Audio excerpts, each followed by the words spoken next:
Yung iba, siguro baka misunderstood ako, akala nila na masungit ko o ano. Kasi sabi ko nga, nasa trabaho ko eh. Which is ganun din ako sa mga bagay sa mga produkto na ini-endorse ko. Hindi sa akin pwedeng lulusot. Kasi sabi ko nga ganun, pinagkatiwalaan ako eh. Pinagkatiwalaan ako ng mga boss ko, pinagkatiwalaan ako ng mga tao. Hindi ko sisirain yung pangalan ko. Kasi pag trabaho, trabaho. Yun po yung pananaw ko sa buhay ko. Kaya, kaya ako sinishare to kasi nga, bukod kasi sa ini-endorse ko, pati po sa mga projects na ginagawa ko, ganun din po ako. Mas inuuna po yung kapakanan ng ibang tao. Kahit na sabi ko nga, kahit na dumarating yung pagkakataon na minsan, dahil ako kahit paano nakakapag-produce ka sa mga pelikula o sa mga show sa ginagawa namin. Kahit malugi, okay lang. Basta sabi ko nga, ang importante, yung pangalan na may iwan ko sa mga tao. Yun po yung pagkatao ko bilang Yes. Correct, tama. Alam mo, habang nagsasalita si Coco, nakatingin ako kay Julia. Kasi para siyang amazed na amazed kay Coco. Ano yung laman ng isip mo habang nagsasalita si Coco ng kanyang wisdom, ng mga experiences niya? Totoo po yung term yun, na-amaze talaga ako sa kanya every time. Kahit lagi ko siyang kasama. Kasi kung tutusin po, apart pa lang po ng heart ni Coco yung nakikita ng lahat. Kasi sobrang buti ng puso nito. So yung mga intentions niya na tumulong, sobrang marami pa po yung hindi nyo alam. Kasi ganyan po siyang klaseng tao, ganun po siya ka-private, hindi na pinaalam. Pero wala lang, parang every time, every day na amaze ako sa growth niya, sa buti ng puso niya, at yung intention niya to help everybody. So every time na parang lalo ka nai-in love, ganun pag nakatingin yung ganun. Yun. Kami din naman po nai-in love, Kadire Coco. Alam niyo, meron ako isang na isi-share sa inyo. Ito, one time, George, may kumukuha sa akin isang para mag-endorse. Pero hindi siya akma sa aking pananaw o prinsipyo sa buhay. Kasi sabi ko nga, kasi pag every time nagsasalita ako sa mga tao, pag nabibigyan ako ng pagkakataon, lagi ko sinasabi, hard work. Kasi doon ako nagsimula eh. Isang araw, may kumukuha talaga sa akin na gusto ako mag-endorse ng isang gambling. Sabi ko, hindi ako magsasalita tungkol dyan, pero hindi ko kasi pananaw sa buhay yan. Kasi sabi ko, nagsimula ako sa pinakamababa hanggang umabot ako dito.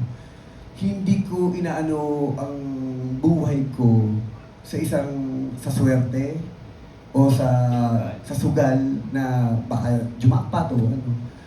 Kasi para sa akin, na lahat ng pinaghirapan mo, alam mo kung paano mo siya pahahalagahan. Tinanggihan ko yung isang nag-aalok sa akin na endorsement. And then after that, binalikan ako.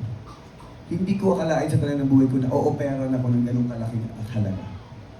Alam niyo, tapos after that, nung diniscuss namin yan ni Jules and then my manager na gano'n, sabi namin gano'n, aanin natin ganito kalaking halaga, pero kung ano naman yung mga masisirang buhay ng mga tao. Hindi ko sinasabing against ako, sinasabi ko lang to, personal opinion ko to. Kasi sabi ko nga, marami kasi ako nakita na naging happy, naging ganyan, then after that, nasira yung buhay. Parang hindi ko yata kaya yun. Kasi sabi ko, kung ano man meron na lang tayo, kung ano man meron na lang, okay na yun. Kaysa maghahangad pa ako ng sobra-sobra, and then after that, alam ko naman marami akong masisira ng mga tao. Kaya ako kinukwento to kasi sabi ko nga, hindi porkit may nagbigay sa akin ng trabaho, nagalok sa akin ng trabaho, ginagrab ko agad. Kasi sabi ko, maaba na rin pinaghirapan ko eh. Kailangan mas maprotektahan ko yung pangalan ko. Yung dignidad na pinangahawakan natin yun. Kasi sabi ko, yun yung pinagkakatiwalaan sa akin ng mga tao. At yun ang ngayon yun ang ayokong masisira. Kaya kahit sa mga boss ko, sabi ko nga, yung salita ko, yung laway ko, pwede mong isang lang.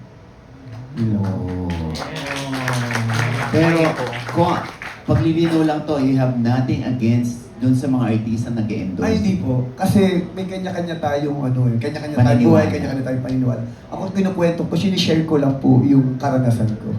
Kaya ko yun. Hindi po ako. Okay. Thank you po. Exciting na. Oo. Siguro isa sa mga last question natin, galing ulit kay Chad Rosete. Habang lumalaki po yung Regasco at lumalawak po yung kanilang network nationwide, ano pa po mga exciting plans or initiatives po na malulook forward ng mga consumers after po nitong major partnership launch na ito? Yan. Actually, iikot po talaga kami. Iikot kami sa buong bansa. Kasi sabi ko nga, marami pa mga lugar na, syempre sabi ko nga na gustong maabot ng Regasco, mapakilala sa kanila. Kasi sabi ko nga, hindi lang naman ito isang negosyo eh. Kung hindi ang iniisip natin, ano yung tamang kalidad na maibibigay natin sa mga tao. Kailangan mapakilala natin ito. Kami, ang buong team ng Regasco, iikot kami sa buong Pilipinas para makita, makilala ang lahat ng mga Pilipino at mapakilala rin namin ang Regasco sa kanila. Yan, exciting! Oo. Siyempre, bilang magtatapos, Direk Coco, Miss Julia, ano pang panghuling mensahe nyo sa ating po mga consumers, sa mga fans, sa mga dealers,